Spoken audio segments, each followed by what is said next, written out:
Hi, everyone. My name is Kathleen Salinas, and I'm the program manager of Brentwood Arts Center. Our executive director, Amy Gantman, regrets that she can't be here today, but we thank you and welcome you to our virtual auditorium for BAC's Conversations on Art series with our host, Meg Linton, and guest star, Alicia Piller. It has been a challenging time for the world and for the BAC as we transitioned our offerings to a virtual format, which allowed BAC to continue to fulfill its mission of providing high-quality arts educational opportunities to students of all ages. Our success is due to our incredible and generous board of directors, leadership council, donors, staff, faculty, and students who support the BAC through thick and thin. The pandemic has also allowed us to experiment with new technology and create programs like Conversations on Art. And I thank our anonymous donor who has made this series possible for the next 12 months. We can only do all that we do because of our generous donors who believe everyone should have access to the arts and education. I'm pleased to share with you that BAC has found a new physical space to call home. Once complete, the new campus will boast 8 flexible classroom studios, ample parking, and proximity to other arts organizations. We took possession of the space on November 1st, and we expect the build out to be completed in time for the spring 2023 term. So your contributions are more important than ever. We've launched a capital campaign to support the campus build out. Please consider making a contribution today at www.brentwoodart.org/goal. Our host, Meg Linton, and BAC Executive Director, Amy Gantman, met at Otis College of Art and Design while Meg was the Director of Exhibitions for the Ben Maltz Gallery and Amy was the Dean of Continuing Education.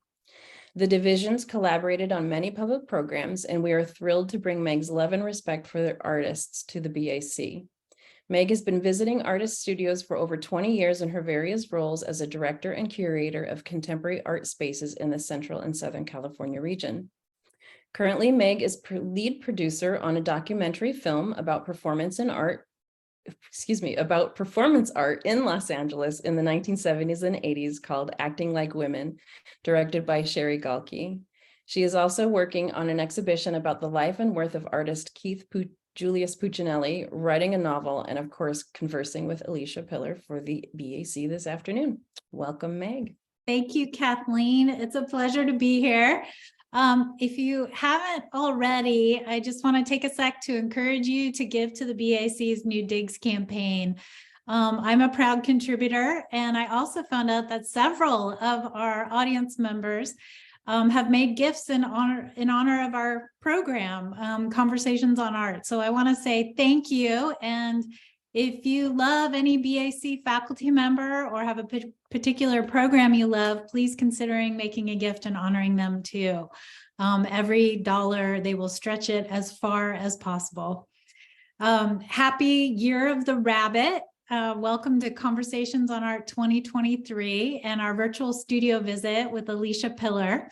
We have a little housekeeping before we launch into our program. A big thank you to the Brentwood Art Center and our anonymous donor for making this program possible, and to Kathleen, Jordan, and Jason, who are always working behind the scenes to make everything running smoothly.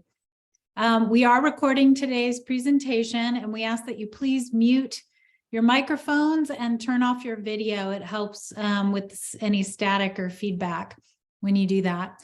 So during the conversation, if you have any questions, please type them into the chat box and I will either work them into the discussion or save them till the end. In the chat box, you'll also see I've put some information about Alicia Piller for you to peruse on your own. There's some great links to some exhibitions she has going on and just some interviews and so forth that she's done. So I met Alicia in 2016 in Santa Fe after she had spent 10 years in New York working in the fashion industry, making jewelry and fine art. She was contemplating moving to Los Angeles and getting her MFA. She ended up going to Calarts and finishing up in 2019. We recently reconnected after I saw she was having a show at Track 16 and was also part of the Orange County Museum of Art's Biennial that would happen just last fall. Her work went from handheld when I saw it to room size and giant. It's big, bold, and daring, and yet maintains an intimacy that draws you into the detail and the imagery. She uses a variety of perspectives, repetition, and directional forces to make us feel we're at the center of a storm or looking down at the aftermath. Everything is connected from the earth to the cosmos in this sculptor's hands, who works with new and discarded vinyl, broken mirrors, newspaper, palm fronds, and anything that sparks her curiosity, imagination, and intuition. So welcome, Alicia. Thank you so much for being here. Thank you. Thanks for having me. This is so full circle, Meg. I'm so like seeing you in Santa Fe to now. It's like a lifetime. Yeah, because you were really on the edge trying to figure out what you wanted to do. And I'm so glad you made the move out. It seems like you really found a good home here. And, you know, because this program is informal, it's like being in the artist studio. We wanted to start with a little video of your place. If you want to kind of tell us where you are. Yeah, so I live in Inglewood in LA, and I found this amazing warehouse space where I'm able to do my work, and I'm surrounded by other artists, architecture firm, like a lot of just interesting people making different things. And I really got lucky because there's my baby. I got lucky because I need space, but I mean, I'm not gonna lie, it's getting small in there. So yeah, fingers crossed, I have more space soon. It does seem a little claustrophobic, doesn't it? That's just one corner of the space. There's, you know, now that I have this show up at Craft Contemporary, I'm so excited to have a lot of work out of my out of my view, so I can start new stuff. Which actually, this is an image of me. I'm just starting to work on this palm frond. I'm like literally in there. I was just in there this morning wrapping it with my vinyl, so I'm excited for new stuff. That's great. Yeah. There you are. Oh, yeah. Give a little scale. Yeah, exactly, because that thing is huge.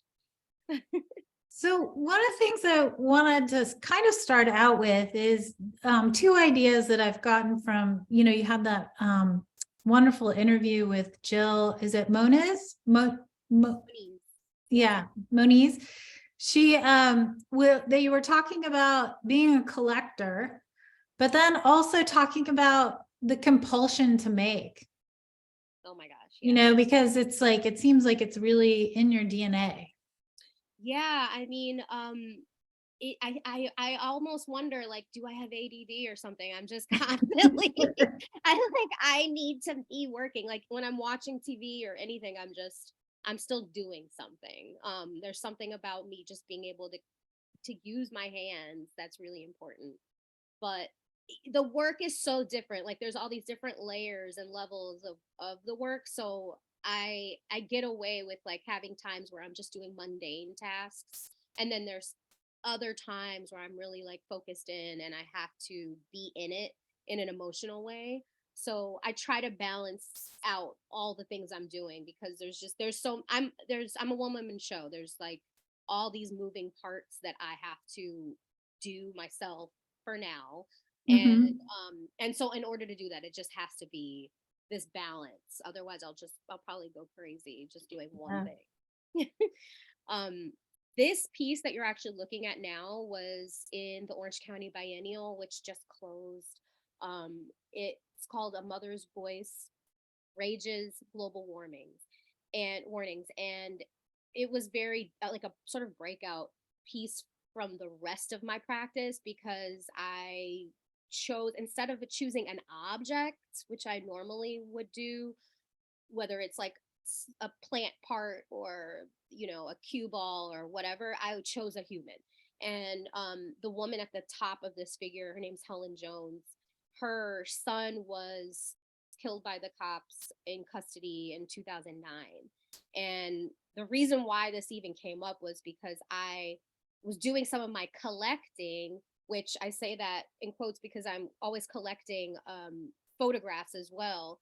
My phone kind of has become a tool, for better or for worse, that I use to take photos of plants and things around me. But this woman was speaking at a protest march that I went to in 2020. She was just so powerful. Like I had all these images of her speaking and with her hand in the air with these flowers, just raised in the air, and I couldn't get her out of my mind. So I And was I'm just gonna interrupt for a sec because she's pictured down in the lower left of the image. You can kind of see her with her yes, hand up there.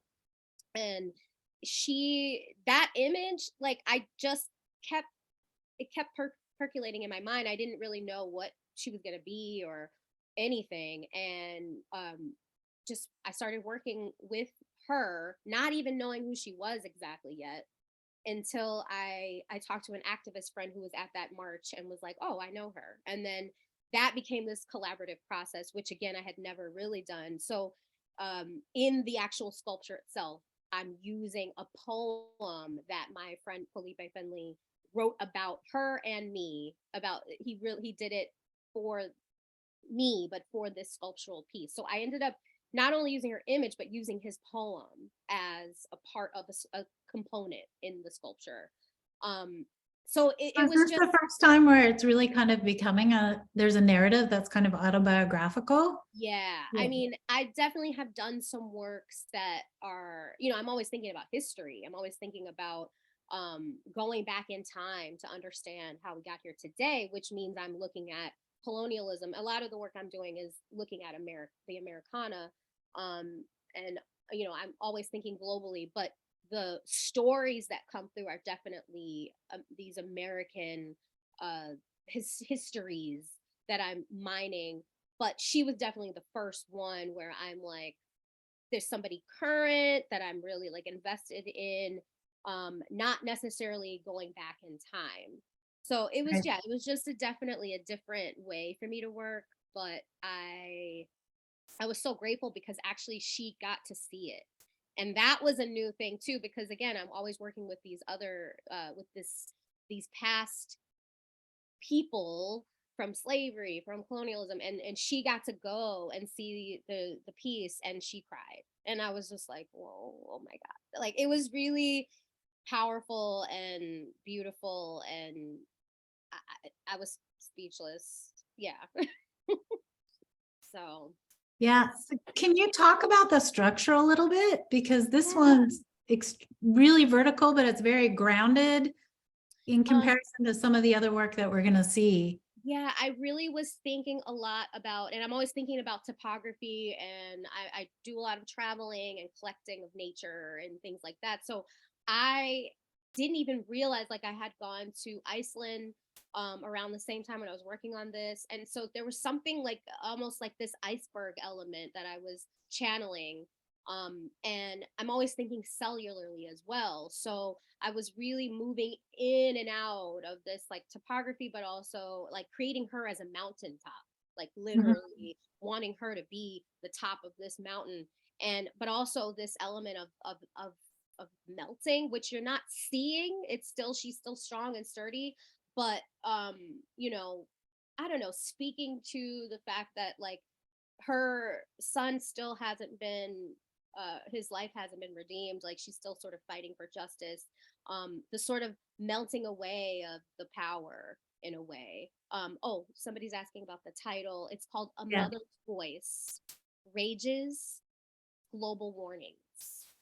So again, I'm still thinking about our earth and our humanity simultaneously. And so the image, the what's you're seeing at the bottom is sort of like these cellular forms. And thinking about the idea of we're born and we can't help who we are, we can't help our histories, and that how that plays into our life, how that plays into the way people perceive us. So it's a lot of, and this kind of is something that I do a lot in my work, is I am layering a lot of information in one piece. And I don't always expect everyone to get it all. I mean, there's elements that to me are like the American flag embedded in this structure, but they're abstracted, and I want people to walk into a piece and find their own way.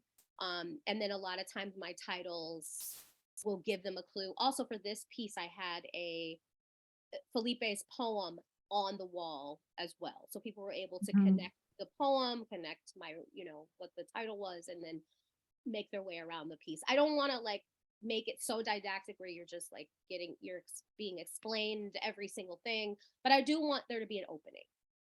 So I let there be some openings is the way I would look at it. Is this a detail of that piece or? Yes. That's Okay. at the top.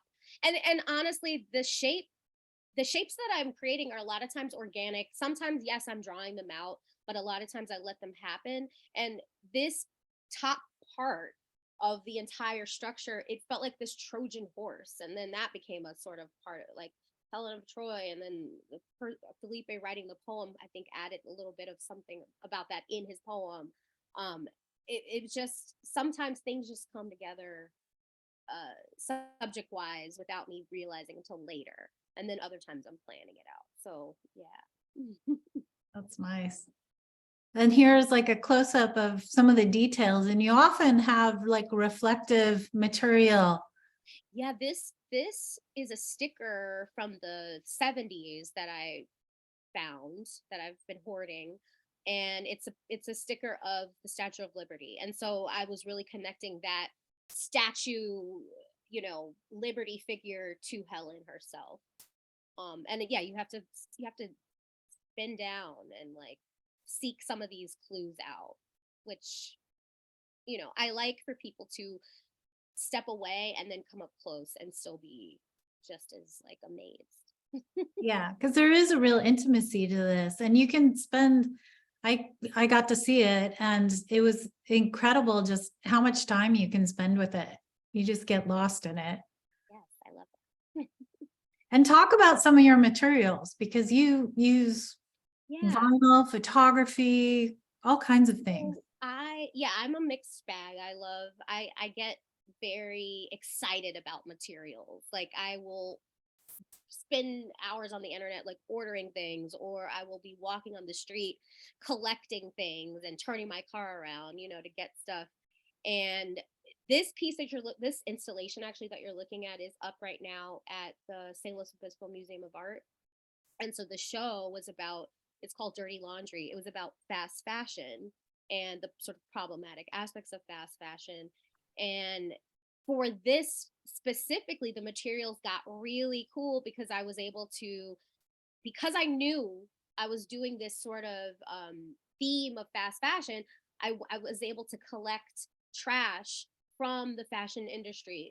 Downtown in LA, there's a ton of, small factories, and but they're all over the place, and they have so much waste. I mean, it was like I was only collecting just like a week's worth at a time, and it was really devastating. I mean, it was like I was like, yes, materials, but then also like, whoa, like I'm not even denting the amount of trash and waste that is produced.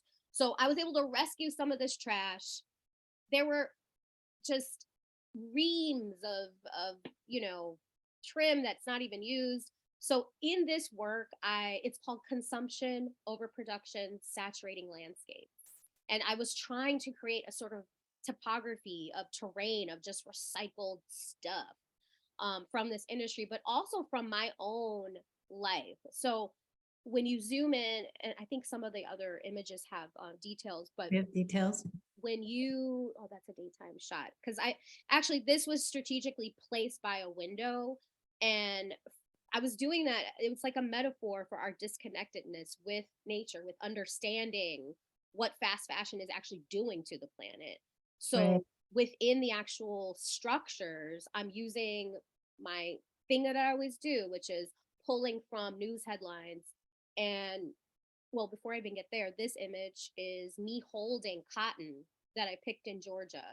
And so I'm still doing my thing where I'm tying in this history, thinking about the American role in fast fashion, which stems way back to colonial times, and looking at destructive labor practices then to now. But in other pieces and other structures in this piece, there's me literally pulling from news headlines from today of water being destroyed, huge bodies of water being basically just filled with dyes, landfills taking over populate a land. And this is kind of a global issue. I mean, this is a global issue. So you're seeing the forms are created from those stories.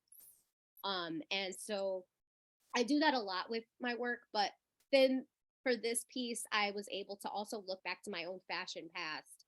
And if we go forward, I think there's a few images of my. Before we do that, Alicia, can you tell us like how this is constructed? Because it looks like you've got the image and you've got vinyl wrapped around it. But Oh, yeah. what's So the image sitting on? Is that another piece of vinyl where it's laminated to, or how are you doing that? well, everything I do is built cellularly, like starting from the tiniest thing, and each and every form gets wrapped in my vinyl. And that wrapping aspect, that technique of doing that has just become a part of my practice, where I'm creating the tissues, I'm creating the sinew, I'm creating that muscle, that that connective thread that is creating a new organism, if you will. And so you're witnessing that in this particular piece. It's literally hundreds of shapes, each sewing, gluing, whatever I need to do at that time, to create this growing form. And I do that. Oh, that's a great shot for you to understand that the building process, because I am touching everything I do, no matter if it's a bead to a giant shape. And so I am building. These are components that become building blocks, basically. Excuse me. Underneath a lot of structures, I will, incorporate whatever I have, to be honest, foam, cardboard.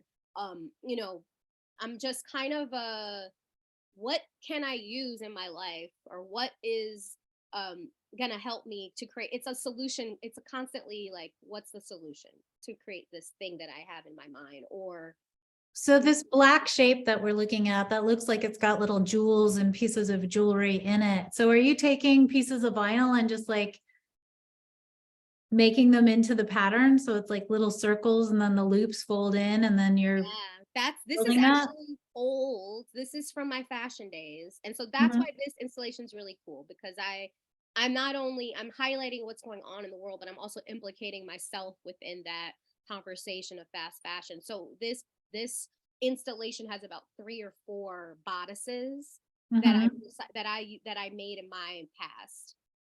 And what you're looking at is when I was working mainly with leather, which I've gotten out of, but at the time I was just heavily like experimenting with how to manipulate. At the time it was suede, some leathers, and then that led to fabric, led to vinyl. And so, yeah, you're seeing literally me manipulating strips of leather to make a bodice, to make a bra form. So yeah, I'm like obsessive. I get obsessive. Here's this is another just aspect of that installation. That's a hand painted snake, also from a bodice, also from my past. I used to do a lot of hand painted clothing, and a lot of this stuff, is just, it's a part of my repertoire, like my sort of like materials that I hoard. A lot of my past experiments get put in that pile. So, They get reinvented. exactly, yeah. So wait, I want to go back to this for a second and talk about the shape. Yeah. We've kind of got up on the wall and coming up from the ground is kind of more of like, it feels like land, or, something built into the side of a mountain or cliff range or something. But then you kind of have these more ethereal shapes drifting off, because there's a lot of energy in your work. There's a lot of movement, and things expanding and contracting. Yes. So I just wanted to talk about the energy and the shape of this for a little bit. I sometimes, like, especially with this piece, I just let it flow. And like I said, sometimes I am drawing things out. And for this work, there was no drawing. It was more of putting a puzzle together. And knew that I wanted to create a sort of topography of trash. That was like the impetus, but there wasn't a plan, you know? And so as I'm making these things start to happen, things start to grow. So for me, it's almost like I want you to feel like you're looking at a landfill. That was the goal. But at the same time, there's some beauty, and I do that a lot. I'm playing with this sort of grotesque and beautiful aspects of life in one work. And I think that just, to me, just it's what life is. It is what we are living in.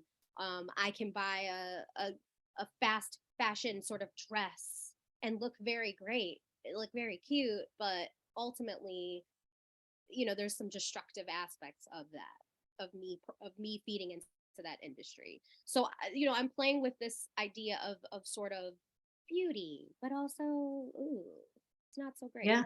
When you get up close, especially. Well, and the long-term effects of it. Exactly. Yes. What you're looking at here is, So this. yeah, this is a part of a group show at Track 16 called Confluence.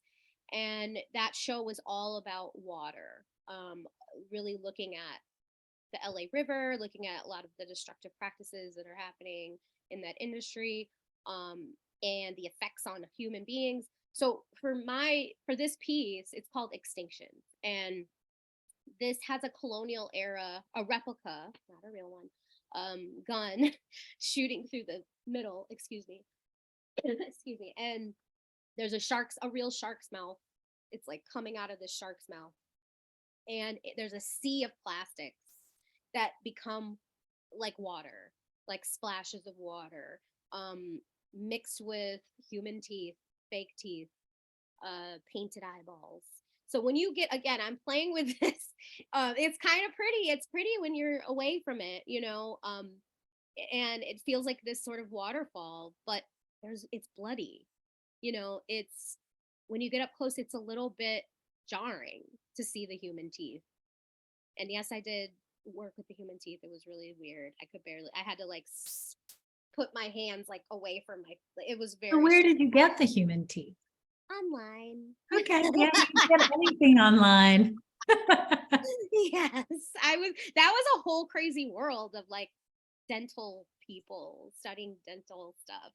I should have been a doctor, but I'm not smart enough. So, I have these other talents that I'll use. Well, the stitching, the sewing, you could have been a surgeon.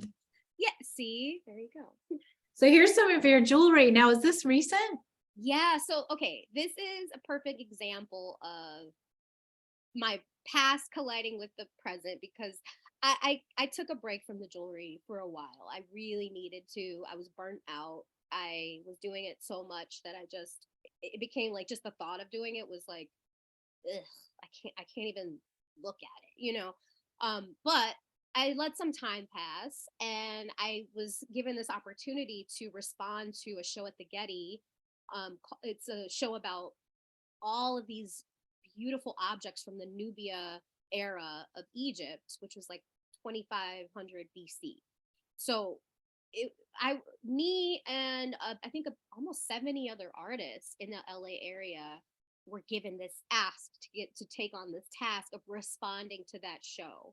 So Is it still up right now? Yes, it's still up. Is it at the Villa or the Center? Getty Villa is where the Nubia show is, but the show of all of these responses, it's actually still up. If you go onto the Transformative Arts website, it'll give you a list of where they are. Oh, nice. Because it was all over the city, and it was really cool. It was just that's great. Getting the Getty out of just the Getty. It was like, let's go to other parts of the city to learn something. So I was excited actually to go back into my trunk of past jewelry stuff. And so that center part, we're seeing all the sort of very tiny wrapping. That was an older piece, probably like from 10 to 15 years ago. And then I revamped it. I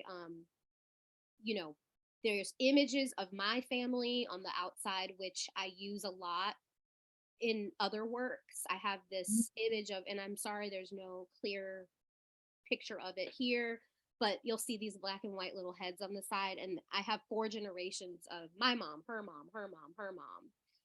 I've just made this sort of little composite, this image of the 4 of those maternal figures. And I use that a lot in a lot of works. Because I'm always thinking about this probability of existence, the fact that, how am I here? I'm here because they were here. Right. So you're also looking at beetles. The center has beetles from Inglewood. No, I didn't kill them. Yes, they were dead. And like, they're beautiful and I need to use them. And it just, I was just really inspired by the show, because I actually got to see the show and then make works from that inspiration. So this was That's just exciting. yeah, it was there. These aren't big, and I have this thing where I'm like, everything needs to be huge, but I know that I love making small stuff too. So I really am happy with how these turned out. Here's just the second one that I made. But even your large sculptures are made of these tiny elements, and it's kind of, that's what I love about this type of work, is it's like these small gestures repeated over and over can make something so grand. Yeah. I mean, and just imagine how big something could get. That's how I think. I'm like, if I had like tiny tile sized objects, that can become enormous. But what does that mean? So it doesn't always make sense for me to go that big. And even though that's my inkling inside. So is this a necklace? Yes, that is a necklace. This was a very a one from my past. The center shapes are all me recycling my scraps. Here's a great close-up of, you can see my mom. Pictures, yeah. Yeah, you can see actually the 4 of them. And I honestly, I love that picture. Is just up on my wall anyway, because I just love the fact that I have an image of my great grandmother, especially on my Black side. It's just, that's rare. So I think I just love to honor her a lot. So yeah, I can't wait to wear it again. Ooh. Okay, so Moving this on. was show at track 16, right? Yes, this was my show in last January, a year ago, which time is flying. This was called Atmospheric Pressures, and the whole show was another sort of breakout for me, because I got more abstract. And I'm always abstract. I feel like I'm always living in that space. But this show, I don't know why, but it just felt even more pushed to the limit with abstraction, and really utilizing my title. So for instance, this one is called Hurricane Season, Exposing Roots, Reaching Infrastructure.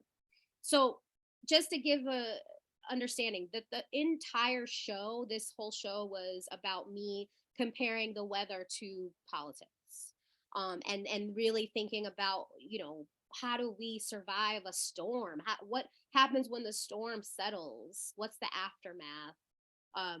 Can things still grow, literally, from the earth, from us, after there's been some turmoil, So a lot of the works have like hurricanes and storms and well, the Bay Area is going through it all right now. Yep. Yeah.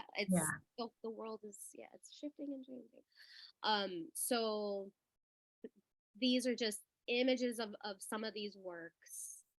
And the one on the right, unfortunately, I didn't include a detail, I just realized, but like I have literally images of like when the pandemic hit, and I call them Trump zombies, but there was just this image of them like standing out, screaming and yelling. And so I still use my photography throughout, but for this show, sometimes they got very small. They weren't as prominent. And oh, these are just I'm really giving you a little bit of an overview of that show. Yeah. Not all the works, but this one was Cold Fronts, Storm Clouds, Hidden Horizons. And I was really thinking about this undulation, this energy. And that's a lot of times what I'm doing is I am trying to through material manifest an energy. What does it look like if we can't, if and I do this with like history and everything. Like, okay, let's say a trauma has happened. Slavery is a big one. Like, what does that look like energetically? Right. And that's a crazy thing to do, but that's my like the basis of a lot of my work is manifesting energy. That was like the other half of that piece. This one was Eyes of the Storm, Shifting Systems, Removing Barriers. And in this work, you could like stand in front of it and you're included in it because that center is a mirror. And it's interesting with you talking about the trauma of a storm or whatever that is, a political act or, whatever the trauma might be. And, there's that focusing technique where you actually try to find the energy of where the trauma is in your body. mm-hmm. So that's what these kind of remind me of, is that where is this energy? What does it look like? How do we get to know it? Yes. So we can either avoid it or embrace it or shift it in a different direction. Yes, exactly. Like, you get it. This is one of the larger sort of installations in that show, and there's 4 different pieces you're looking at, but I only put down a couple, so I'll just talk about those. Okay, the one on the wall, the big cloud, is called Acid Rain, Dissolving Emissions, and Old Ideologies. Is that the one with the strips coming down? Exactly. Okay. And so that cloud form, those strips coming down, at the bottom of those strips are images of LA, but overlaid is the chemical formula for acid rain. So I was thinking about this acid rain just like penetrating us, penetrating our earth, what it means to hear, Trump or whoever say something awful. How does that enter us and what do we do with it? So the piece that it's flowing under is called Diversity of Voices, Rehydrating, Resisting Contamination. And the materials that I used for this was really key. I repurposed a arts magazine called Full Blede that I had a million copies of because I was in it. And so I just had all these copies. And I like to use things, I don't like to waste. So I repurposed these images from other artists in LA to make that structure. All those pieces were, all of the articles or whatever were cut up and re-sculpted, but that was the foundation for this structure. Mm-hmm. And I was really thinking about it, and it's a little cheesy, but it's real. Like, we as artists, we push the culture forward. We're helping to create change, and or at least that's what I feel like we should be doing a little bit. And it's like that acid rain is flowing under us, but we're still growing. So there's like, it's almost like a mushroom. It's like they're kind of gross, but they're kind of beautiful. They're forming always, you know what I mean? They're feeding off of like, bacterias and whatnot, but they are growing. And so that was the sort of feeling behind putting these two. Well, in the shape of this, it feels like there's still like a creature trying to rise up. Yes. Yeah. From the muck, and the mire. And in the middle of this piece, and again, I'm so sorry. Are there details? I don't know if I included that, but that central mushroom form, it's cracked open. I'm so sorry I don't have that here, but that's okay. My website, but it's cracked open, and I repurposed a painting, an oil painting that I did back in the day that has this rainbow element. And so, it's very subtle, but when you peek in there, there's this peeking of light of brightness. And you know, that's all everything is purposeful.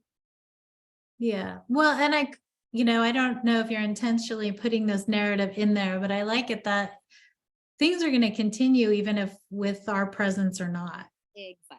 The life is just going to keep moving on. So there's this hopefulness to the work. Yes.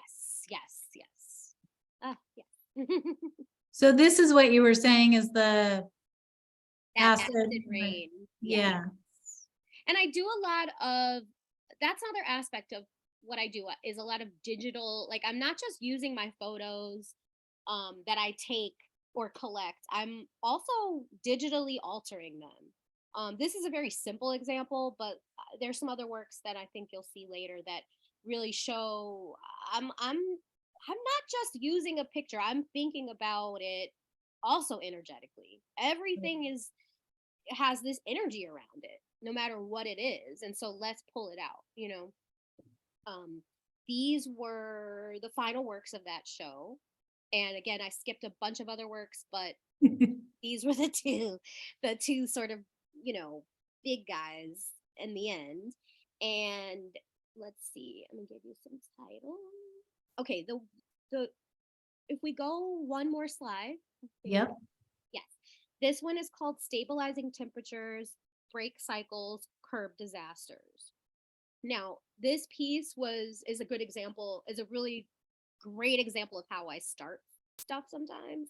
The center is a cue ball. That white ball in the middle was how this whole thing started. And that white cue ball, it's been decaying. It's like from the 60s, and it's just got all these cracks in it, and like it's just been decaying forever. And I've had it for probably 10 years. And I was like, finally, like I need to use it, you know. And so and also because it's like an earth form, and I feel like I'm drawn to that too a lot. Of these, I'll collect seeds that have an earth form, and so that cue ball became this metaphor for earth, this decay. But what I wanted to do was, I'm building out from the decay. What can we do? Again, there's a hopefulness. It's like, yes, there's shitty things happening in the world, and yes, you know, there's all these horrible things, but can we still grow from this? Can we create you know, newness? And actually, it's hard to see, but that was the first time that I used the image of Helen. It's surrounding this piece. You can kind of see glimpses of her arm in the air and her head. Yeah, very on the outer edge. Very outer edge. And that was the first time I used her. And that sparked that other sculpture that we saw at the beginning. So Alicia, we're getting a couple questions, and this might be good to ask them around this piece. Is someone was asking if you ever thought about incorporating sound? Because there's so much movement and energy, and it's so tactile, it seems like kind of an auditory experience would really. Yes. Have you thought about that? Absolutely. Like, you know, I'm always thinking about new technologies, but I'm just, it's got to be right. You know what I mean? Like, I've got to be ripe for a collaboration with somebody, you know? Right? I know. I'm like, manifestation. Help somebody. Put it out there. Just keep saying it. No, because there's a lot of like things I want to do with projection and sound and lighting. Yeah. You know, there's so much. This is why I need a grant. This is why. Yeah, that's why and you want to get bigger and bigger. But someone's also asking, what's the transporting logistics on these? Oh, it's crazy. I mean, there must be some flexibility to them because it's vinyl. Yes, but like for instance, this one that we're looking at, I usually make things that I can lift. And I can lift a lot of stuff. I'm pretty strong, but this one I will say is it got too much. Challenged you. This one I had to have help. And that hurts me because I am so independent and I like to be able to just get stuff done in my studio when I need to get it done. So this one's living on my wall right now. And it will stay there until it's time for it to be in another show and help. But it's crazy. What I'm doing is crazy. And somebody asked me this recently. They're like, how do you store all this stuff? And I tell people, if I wasn't meant to do this, I would not be doing this, because Right. it's a lot of negotiation of space, a lot of moving parts. Well, and making crates for each one is like exorbitant. I mean, Yeah, it's, and then how do you store it and move it and all of those things? and I But will admit, I'm not always crating things right now. Like, yeah, I you need can. to be, but I'm not, because it's a lot of money. And so Yeah, I can only do that here and there when there's a budget, so a lot of yeah, times it's soft wrapping a lot of things. yeah. So talk to us about this piece, because I love this piece, especially just after the recent images of, Santa Cruz, the coastline, everything washing up on shore and the hills washing away. It's just so timely. Yeah, this one, it's, and again, I want to just emphasize the title: large scale shifts, migrating, decontaminating conditions. And so this again is like a part of I had a sort of past, present, future sort of story being told throughout the space, which is kind of something I do a lot. And this was in the future. This was that future moment of, okay, the storm is over. There's bamboo that you're looking at that's, helping to create that structure in the top, roots of the bamboo actually. And it's literally like, that storm has ripped the Yeah. earth up. And how do we still, survive, or how do we keep going, and so that's what this work was about. And the imagery that's embedded in there is of firefighters putting out fires in California. A lot of those images were from like fires that had happened in 2021, and other sort of like rescue missions, and Mhm. that dealt with the environment. And so I, people ask a lot about the bottom part. Things happen. I don't know sometimes why I make certain things, but like it just felt right, to create this sort of almost like a little island of newness, an island of clean water, of, there's a connective thread of yarn connecting that to the actual wall structure. And again, I'm tying you back. I'm like, I'm not saying forget things. I'm saying let's remember the things and let's work with them and become better. Yeah. Well, part of this destruction can also be a purification process. Exactly. So, and that's the thing I'm finding with all of your work. It really sits with contradiction. So it's really both. Yes. There's someone asking, have you had any opportunity to kind of do more permanent public art? Not yet. I was given the opportunity to do a proposal for something here in LA. I didn't get it, which I was like, it made sense because I haven't been able to show that yet. Mhm. So actually what's on my table right now, what's on the list of things, is that I want to start thinking in that way. And like, what does that mean? That means different materials, welding, what are, just considering permanent materials, but within my way of thinking about how I make things. So it's so on my mind. Well, and it's going to be something for you to learn too, because if you're really making every little component, you're going to have to collaborate. Yes, Right. exactly. So it's been like, literally, you have no idea. Like the past 3 months, I've been making some plans. yeah. One of the things that's really nice is that you've talked about this too, in terms of shifting perspectives. So we've gone from seeing things on the floor to the wall to the ceiling, looking at things from different angles, I know is really important for you. Yeah, I this work was at Angel Gate in San Pedro, and this was a very unusual thing because they were like, we have a spot for you. We want you to make something that is site specific. So I was given this entryway, and I had to create from that space. And that's very different than how I normally work. Usually it's its own object that can live anywhere. And so for this piece specifically, the show it was about portals, and I wanted it to talk about what San Pedro is and was. It's this global port.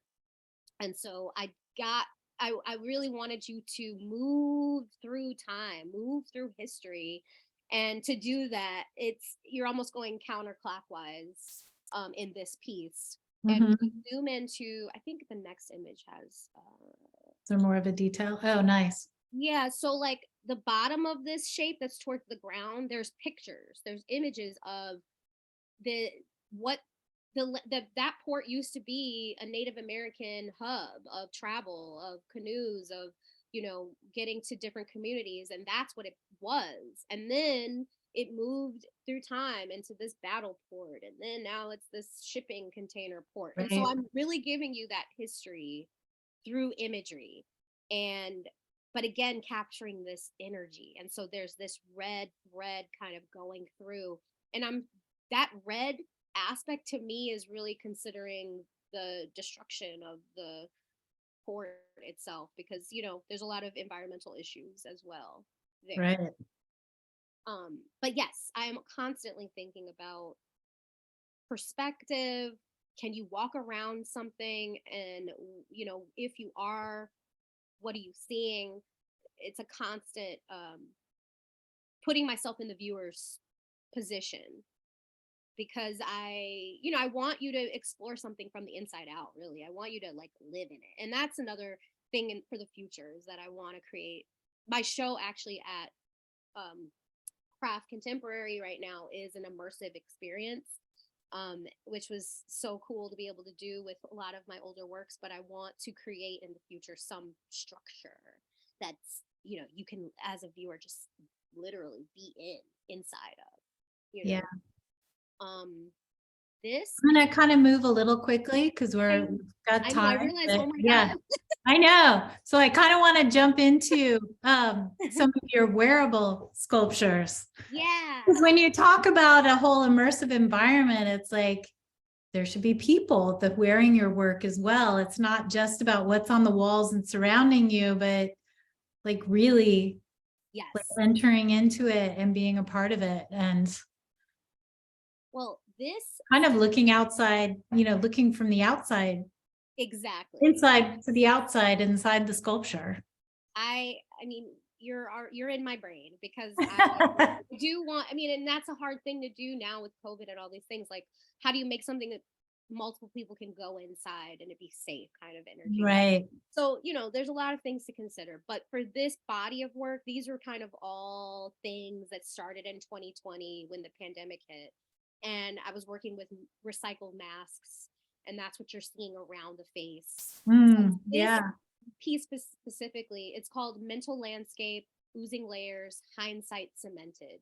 And so the front part that's spilling out from this mask is images all starting from January 2020 going to December 2020, from news headlines of things that were happening, because this was like the shift for everyone, and I felt it was this heavy feeling. But I also wanted for this piece you to feel like, I kept having in my brain upwards and onwards, that saying, right. Upwards and onwards. You can't move forward in this piece, and you really can't go backward. It's like upwards and onwards is the only place to go.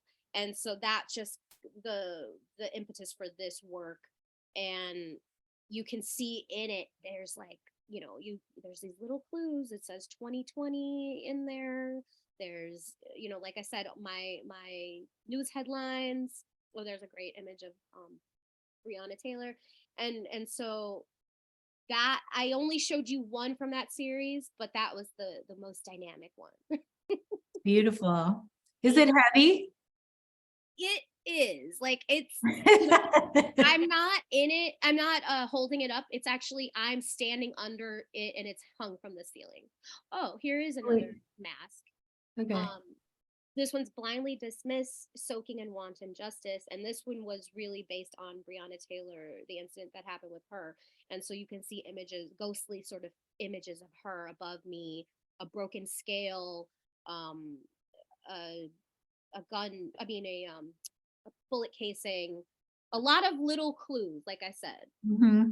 And you can see my eye coming through. So it was a little spooky and creepy. I did a video actually activating this piece, and sorry, I didn't include it, but I knew we didn't have enough time. Yeah. But I was just touching it and, you know, Yeah.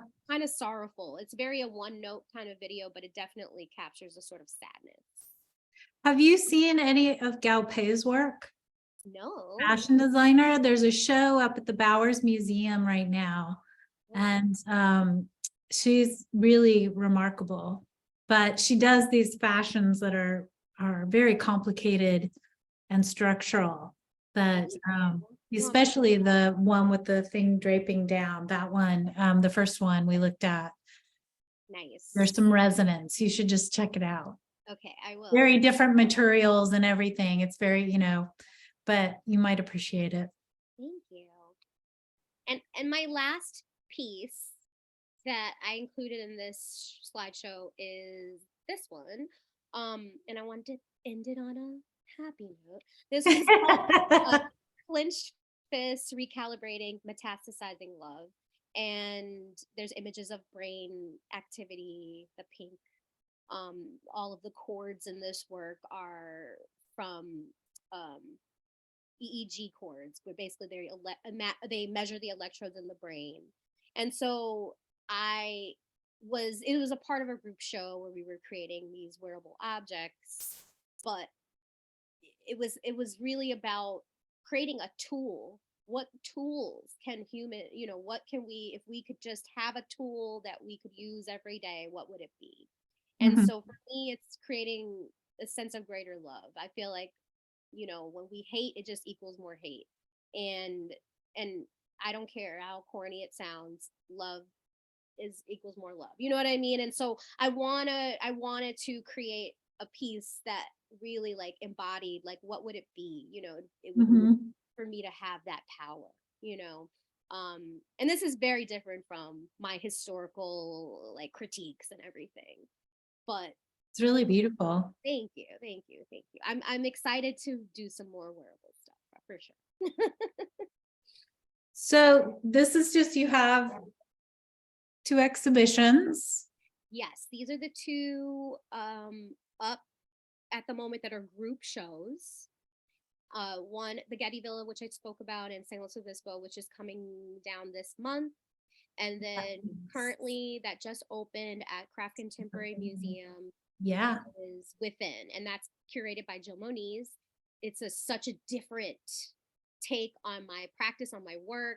Jill was very hands-on, and it was so cool to like be sent home, like, here's all the shapes you made that I pulled out of this basket, now make something from that. And it was That's wonderful, because you two seem to have a really nice rapport. Yeah. And you both come from that, more of an anthropological background, and exactly. You can bond over that. And then you've got a couple events. So there's going to be a body adornment wearable workshop. Yes, that's coming up. Yeah, and walk through. So if you guys anyone can go to the website and get those details. And then we have these last sneak peeks. 2 images. Sneak peeks of the show. And the show is really cool because it's pulling from my past, like literally works that I made that I'd never thought would be anywhere, from like 10 to 15 years ago, and mixing them in with current works that are from the past like 3 years. That's exciting. So is it on the middle floor or the top floor? I'm in the middle floor. Awesome. That's a great little space. Yes, it's perfect for immersion. Yeah. You really get a sense of being inside the work. Thank you. Yeah. So thank you so much, Alicia. I just really appreciate you being here. I appreciate our audience members being here.